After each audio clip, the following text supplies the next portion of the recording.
एक बार प्राचीन चाइना में एक महान विद्वान थे जिनका नाम जुआंगजी था, जो सुख और दुख पर अपनी शिक्षाओं के लिए प्रसिद्ध थे। एक दिन एक आदमी उनके पास आया और बोला, मास्टर जुआंगजी, मैं बहुत उदासी में हूँ। मुझे लगता है कि मेरी सारी उम्मीदें समाप्त हो गई हैं। क्या आप मेरी मदद कर सकते हो? जुआंगजी ने आदमी को देखा और कहा, मैं तुम्हारी मदद कर सकता हूँ, परंतु उससे पहले तुम्हें आनंद और दुख की प्रकृति को समझना पड़ेगा। मुझे बताओ, तुम कब खुश होते हो? आदमी ने उत्तर दिया, जब मुझे बहुत सारा धन मिलता है मैं खुश होता हूँ। जब मैं अपने दोस्तों और फैमिली के साथ होता हूँ तो मैं प्रसन्न होता हूँ, और जब सब कुछ मेरी लाइफ में अच्छा हो रहा होता है तो ऑब्वियसली मैं खुश होता हूँ। जुआंगजी ने इसको नोट किया और कहा, और तुम दुखी कब होते हो? आदमी ने उत्तर दिया, जब मेरे पास पर्याप्त धन नहीं होता तो मैं दुखी होता हूँ। जब मैं अकेला होता हूँ तो भी दुख का अनुभव करता हूँ।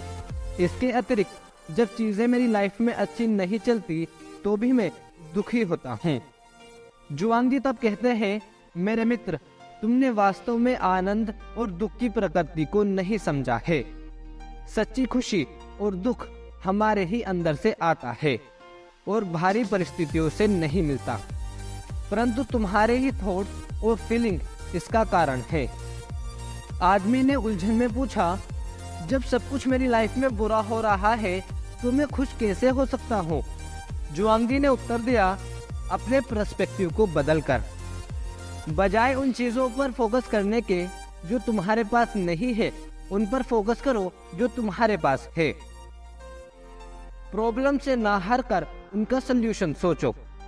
और सबसे महत्वपूर्ण, ये याद रखो कि लाइफ में कुछ भी परमानेंट नहीं है। जिस प्रकार मौसम बदलता है, ठीक उसी प्रकार हमारे सर्कमस्टेंसेस भी बदलते हैं। जब तुम प्रेजेंट मोमेंट में रहोगे तो तुम शांति का भी अनुभव करोगे। आदमी ने जुआंगजी की इस बात को अपने दिल से लगा लिया और अपनी लाइफ के पॉजिटिव एस्पेक्ट पर फोकस करना शुरू कर दिया। उसे रियलाइज हुआ कि सच में सच्ची खुशी अंदर से आती है और उसके पास अपने थॉट्स और इमोशन को कंट्रोल करने की बहुत असीम शक्ति है। कुछ ही समय में उसने डिप्रेशन को ओवरकम किया और फिर से आनंद को प्राप्त किया। दोस्तों, हम देख सकते हैं कि ये बिल्कुल सच्ची स्टोरी है कि खुशी और दुख हमारे ही अंदर से आता है।